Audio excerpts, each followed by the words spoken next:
Hello, this is Brindusha Balade reading the poem Witness.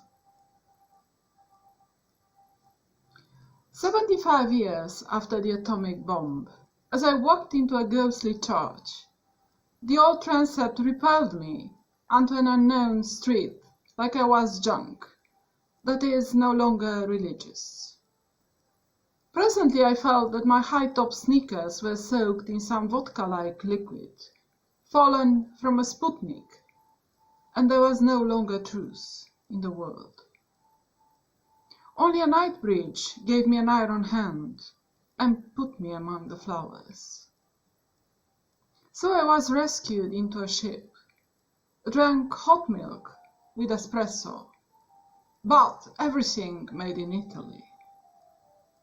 Now I still think of that aerial bridge. How helpful it was to soaked sneakers, lost souls, and dying bees. Martor.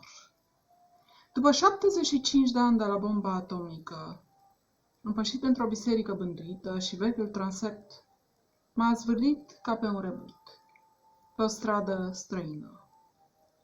Nu mai eram cuvioasă.